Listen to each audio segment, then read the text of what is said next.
so good at this. Excellent. Now mute everyone. Now mute everybody. Let's see if I can do that. Um,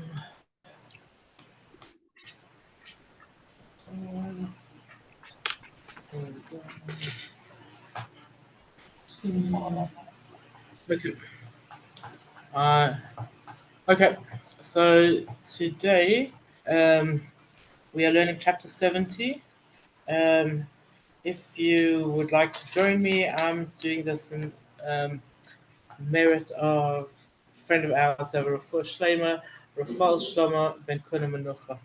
To be a chus towards his Rafal Shleima. Um, so this is Perik Ayin 70, and this Perik is a plea for it's a plea for Mashiach, save the world. Okay, sorry, no, I'm telling you wrong. Last Perik was a plea for Mashiach, save the world. This Perik is a personal. It's a very personal plea.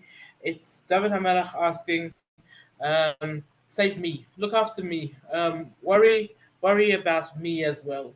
So we want to try and understand that why it's like that. Just as a little introduction to this, we are told that if a person is sick, but they are able to daven for themselves, that this would be the perik of Tehilim that they would say for them. They would say for themselves because it's personal plea, and basically the what the perik is saying, what it's telling us.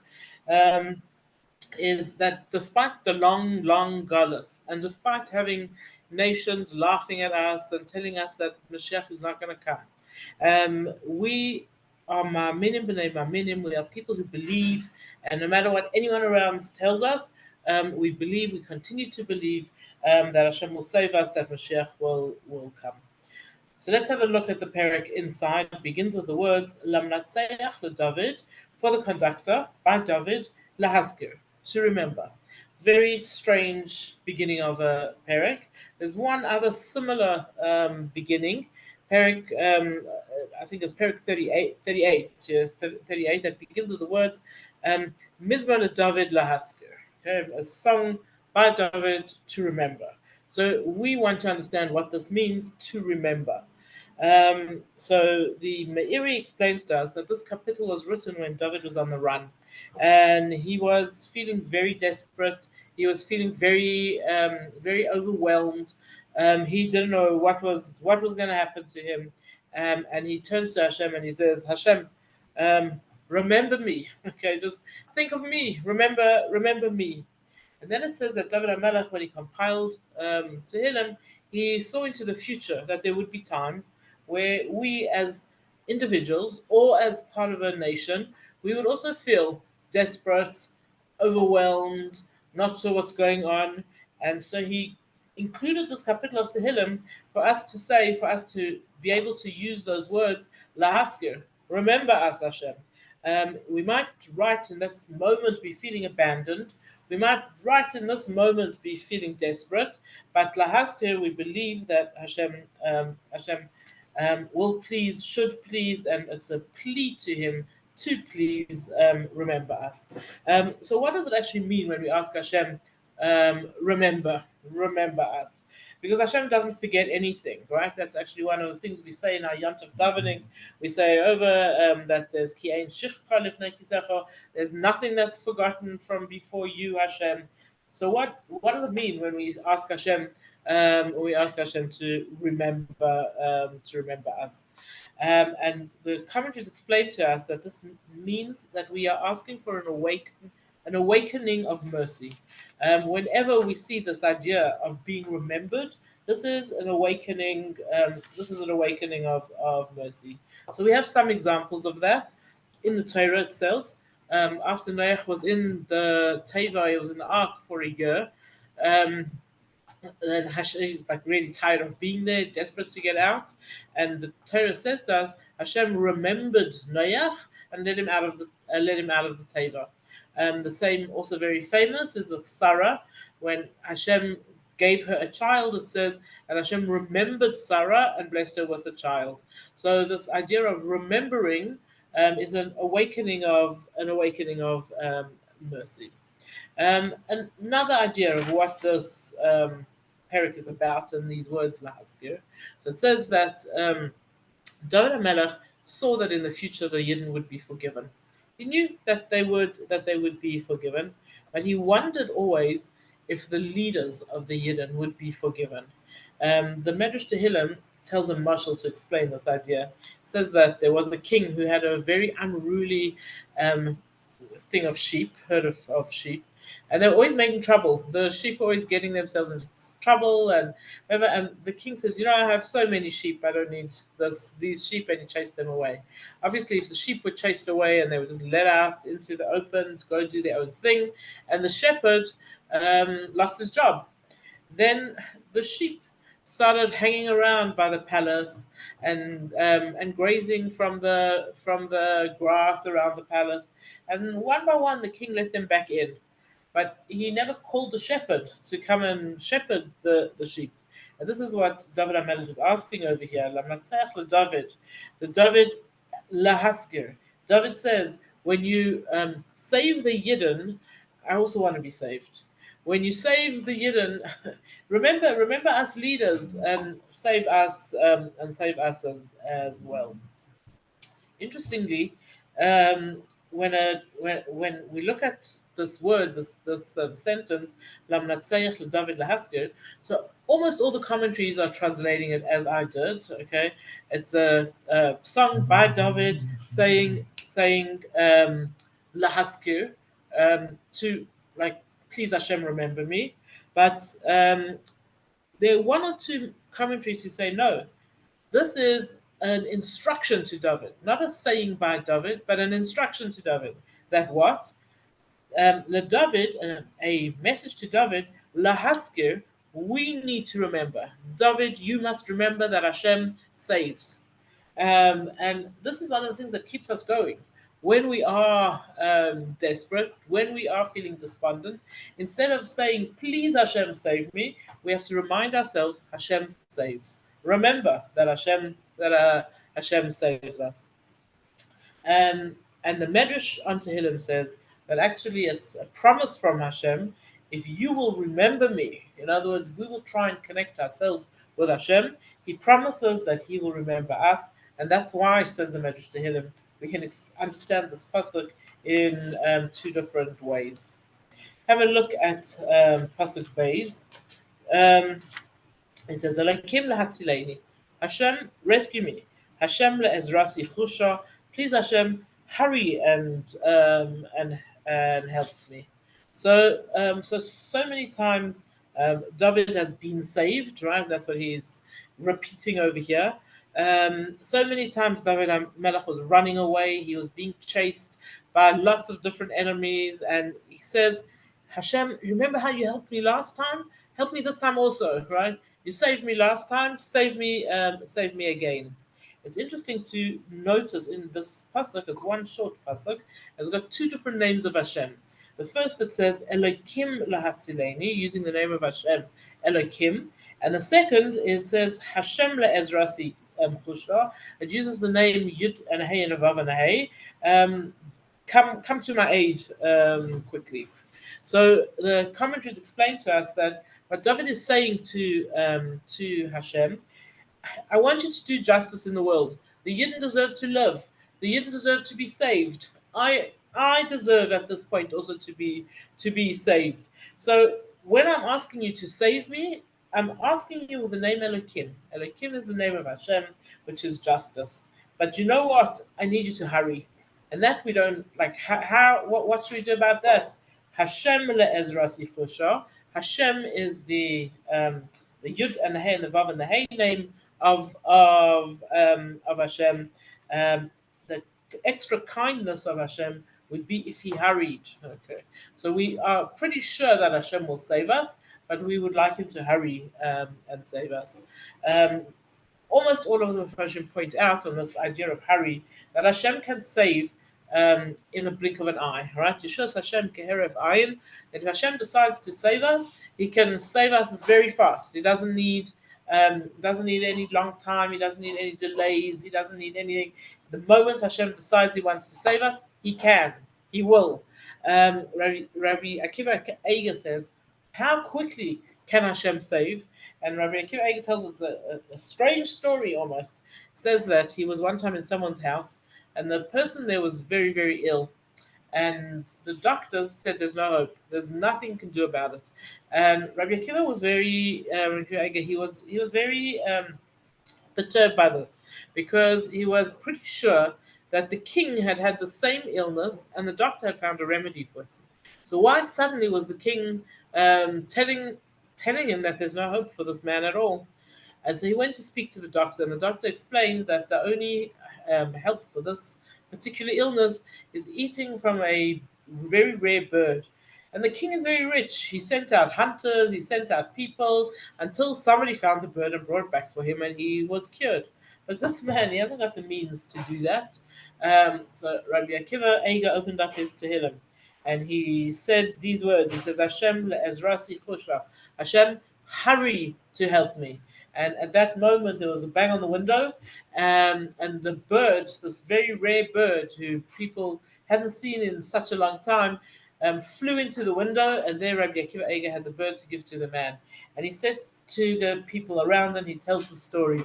It sounds so outlandish. How would Hashem help this man? By normal logic, this man could not be helped. He didn't have the money for it, he didn't have the possibility to find this bird.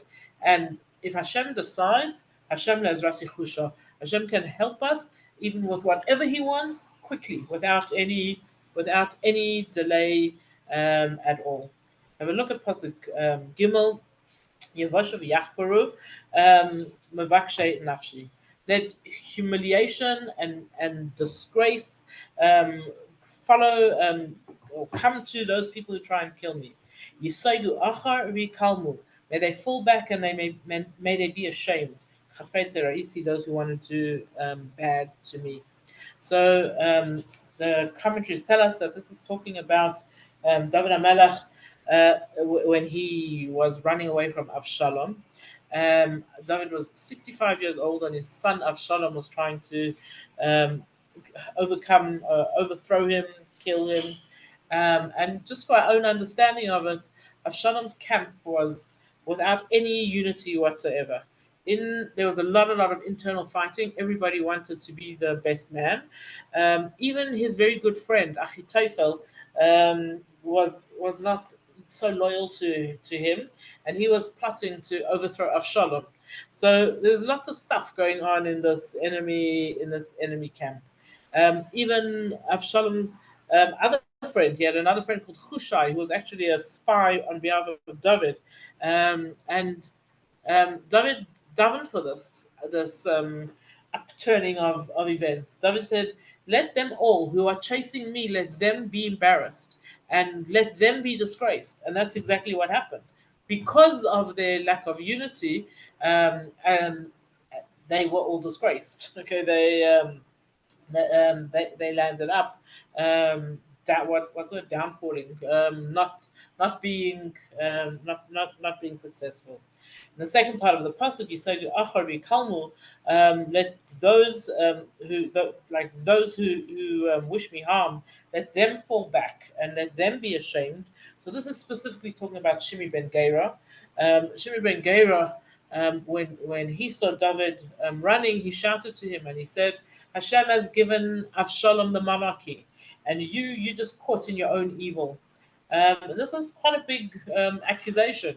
He was telling David that he didn't that it was okay if Avshalom killed him, and he was accusing David of continuing sinning with Bathsheba. So just to understand from Shimi ben Gera's point of view, we all know that when a person does teshuvah, then the very last step of teshuvah is when they faced with the same thing again, the same opportunities again, and they resist it. They don't do the Avera anymore. And as far as Shimi ben Gera could understand, David HaMelech should have sent Bathsheba away. Divorced her, sent her away, had nothing to do with her anymore. Why didn't David HaMelech do that? It would have been so much simpler for him. He would have sent Bathsheba away and he would have said, "Look, I made a mistake and I should never have gotten involved with her, and now we'll both go and carry on our happy lives." And Chazal explained to us that that a woman who has been married to the king can never ever marry anybody else. And so, had David Melech sent her away, um, she would have been lonely, alone forever. She would not have been able to be anyone.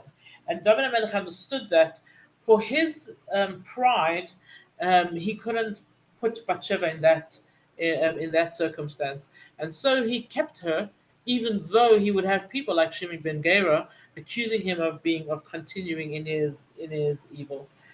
Just as he prays over here that Shimi ben Gera should be embarrassed, so it happened. A day or two after David HaMelech takes the throne again, and the troubles with Avshalom come to an end, Shimi ben Gera comes to David HaMelech and he grovels by him, asking him for forgiveness and whatever he didn't mean it. He didn't mean to do that. Um, Pasuk Daled, Yashuvu al Akev Bashtam, let them turn onto their path of disgrace. Ha'emrim he'ach he'ach, those who said he'ach he'ach. So this is a continuation of the pasuk before. He's asking that all the people who chased after him, whether it was his own son, whether it was other nations, whoever it was, um, he's asking that they should be embarrassed by what they did, that not only they should be overcome, but they should feel humiliation as a result of they've done. So we saw this with Shimi, that he done that, and Chazal tell us, and they tell us this ages ago, that it's a promise from Hashem that the nations who come against the Jewish people, and the nations who try to harm us, the nations who manage to harm us somewhat, and in the end they will be badly humiliated, they'll be badly embarrassed, and they'll be badly disgraced. This is obviously talking about Mashiach time. I'm sure you join me all in hoping that it's going to be tomorrow afternoon. Um, so, what does it mean that they said ha'imrim he'ach he'ach, that they shouted out he'ach he'ach? So he'ach he'ach, they gloated, they rejoiced, and they said, you see," and these are one of the most horrible words that people use. Like probably we all could feel that when someone says to you, "I told you," right? I told you that's gonna be. Those are the worst things we want. We don't want to hear someone say, "I told you," and that's what all the goyim said, and all the pursuers of David said. You see, okay, look, you didn't deserve. Um, you didn't deserve it, you didn't get it, and Hashem is giving you trouble. We could probably translate the words he'ach he'ach as ha ha. Okay. The Mepharshim ask why the double language he'ach he'ach. Would have been enough just to say those who said he'ach. And this is hinting that we had two Batei Mikdash. We had a first base at Mikdash. We had a second base at Mikdash, and both of them were destroyed. He'ach, he'ach, and the goyim and the people around mocked us twice. But what will happen when Mashiach comes, and even before? Yasisu v'yismachu b'cha. They will find celebration and joy in you, Hashem. Kol mavakshecha, anybody who seeks you. V'yayim retamid yigdal aleikim, and they will say forever, Hashem is great. Ayave Yeshua Secha, those who are longing for Hashem to save us. So what David Melech is expressing here is that already now, and then for sure when Mashiach comes, we can find happiness in Hashem, in Hashem's desires, in the way he is. But it's not easy to do that. How do we find this happiness? Kol mevakshecha, if we seek it, if we look for it, if we make an effort to find Hashem, to find spirituality. And Rabbi Pliskin says that this pasuk is actually an instruction to all of us to look for happiness in godliness. And he says, how can we do that? We can't all be happy. Maybe we don't feel happy. What is this instruction? And he says that what is it? He says, um, he quotes from the Siddhas Yesharim, where Reb Chaim Luzzatto says Our external movements actually influence our inside movements. And he says that how should we be happy? What's the practical way of getting happy? He says we have to pretend to be happy, act happy. We have to smile. We have to say happy things. We have to do happy things, even if inside us we're not feeling like that at all. And Moshe Chaim of Luzzatto says that when a person acts happy, eventually they become happy. He says there are two midas. There's two different big traits that we have to. I think the English expression is "fake it till you make it." That we have to fake and fake and fake, and then it will happen. And so this is happiness and kindness. You don't feel like being kind, and you are anyway. Eventually, you will become kind. And if you don't feel like being happy, and you act it anyway, eventually you will be happy. And he learns it from this pasuk. "Yosisu v'yisnuchu b'cha kol mevakshecha." Who will be happy? Who will rejoice? Those who seek to, those who work on themselves and on trying to be happy. He ends off by saying, "Va'ani ani ve'evian." But as for me, I'm poor and needy. Alekim chushali. Hashem, hurry to help me. Ezri umafalti ato. You are my help and you are my rescuer. Hashem al ta'acher. Hashem, don't delay. So why does he call himself an Anya and an Evian, this poor person? Is because David HaMelech, we think of him as David HaMelech, the king of Israel. He had a miserable, hard life. He ran from one place to another. He was chased by this person. He was threatened by that person. He hid in a cave. He had a hectic life. He says, really, I should have just been Aniva Evion. I should have just considered myself poor, needy Rahmanas case, right? And yet he says, no, okay. I was happy. I was happy, and I did what I needed to do to be happy. And that's why the legacy we have of David HaMelech, that he was Melech Israel. He was the king of Israel, David, king of Israel. Um, Also, David HaMelech is hinting over here that David could have said, like people could have said about him, sure, he gave away so much money. Imagine David did not give away all that money. He would have been richer, so much richer. But David HaMelech spent huge amounts of money on like giving it towards the building of the base of Mikdash, which he would never see. And so he says, by logic, I should have been poor and destitute from the amounts of money I gave away. But no, Hashem didn't let that happen to me. Also, say the commentaries that this Ani Evian is alluding to Jews in Galus. After the destruction of the first Beis Hamikdash, we were Ani, we were poor. We were a nation without our home, without our Beis Hamikdash. But the Jews were okay. Okay, they survived. They had nice homes. They had decent life and whatever. And then they got the second Beis Hamikdash. But after the second Beis Hamikdash was destroyed, we became Evian. We became a destitute nation, and it's not Dafka. Immediately, it was talking physically, but after that, it's talking about who we are. It's been so long that we're in Golis, and we face this threat and that threat. We don't know where the threats are coming from. We feel Evian. We feel like destitute. David HaMelech says, don't go there. Don't get so caught up in it, but rather turn to Hashem, the God of kindness, the Yud and the Hey and the Vav and the Hey name of Hashem, and say to him, Hashem al ta'acher, Hashem, don't delay. We want to be saved. We want Mashiach today. And that brings us to the end of this parak in Zion.